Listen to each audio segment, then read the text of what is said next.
In phase 3 of rebuilding the Himalayan 450, we're going to add a few things and remove a few things. We're going to remove the footpeg rubbers, add a GPS holder, handguards from my KTM 890, and we're gonna do something with the reflectors and the license plate holder.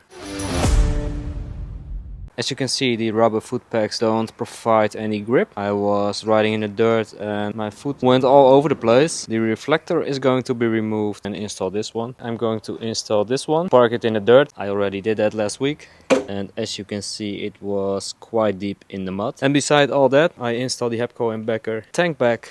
I installed TFX suspension, fully adjustable at the back, progressive springs at the front, the Hepco and Becker headlight grille and the X-Travel bags on the back.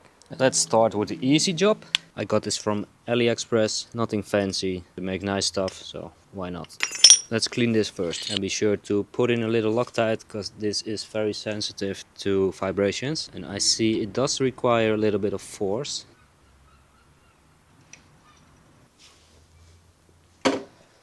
Nice. I think the rubber inserts are only tightened with the outside ones.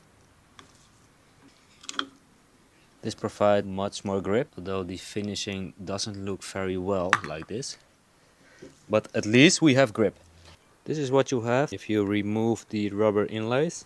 If you compare them to the other side, this looks more nice, but doesn't provide any grip, especially not when covered in dirt like this.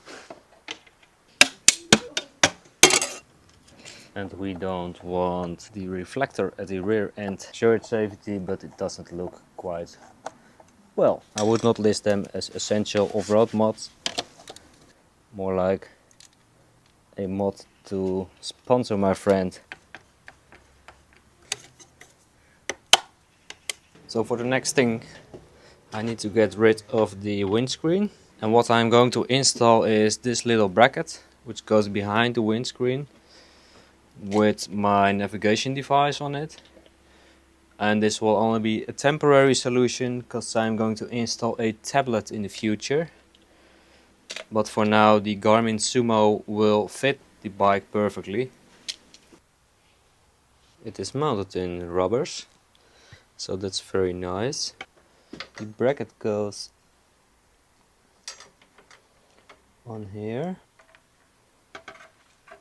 like this. Now I'm curious if this will fit anything. I have not very much space. Here you can see it. It's very minimal space. Let's see if my GPS bracket and my GPS holder will fit the whole system like this. This is the bracket. And they provide me with these little spacers. That is indeed what they meant to be. Little spacer in between. I'm still test fitting, so I'm not going to tighten everything up. Oh, this is so ugly. It works, but it does not look very nice. I have my doubts. The size of the navigation is perfect for this bike. It does work, but it doesn't look nice. So I'm not sure if I'm going to do this. Same height as my face when on the bike. It will face a little bit too much up. And at the bottom it's hitting the speedometer. So actually it should be more like this. Something like this. I can tell I'm not very happy with the results. I got these old handguards from my KTM 890 somewhere laying around. And they actually look quite nice on this bike. Something like this.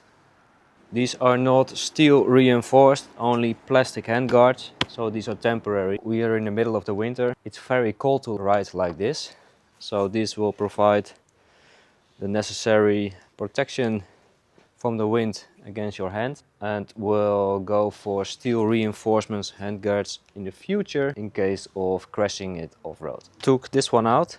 This is everything, so I need to get a slightly bigger screw. I'm going to mount it on the outside of the handlebar thingy. Not the retro look I want to go for, but this will do for the winter.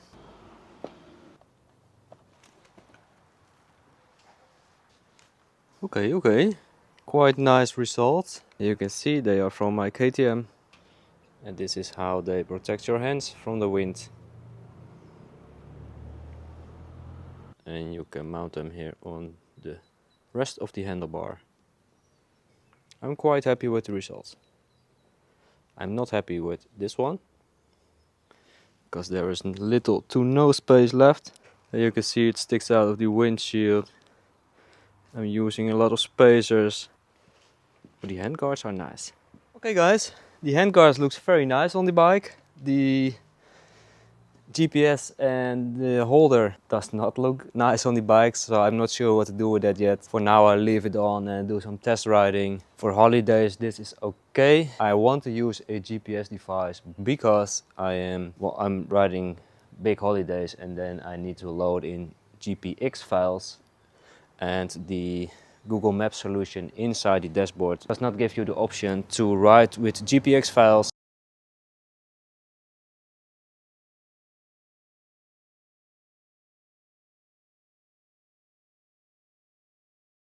So I want to follow a line and follow directions. That's why I want a GPS fitted on the bike. Okay guys, that's it for this phase of the bike. So now put them to the test and see if they will help with the break-in period in this very cold winter days.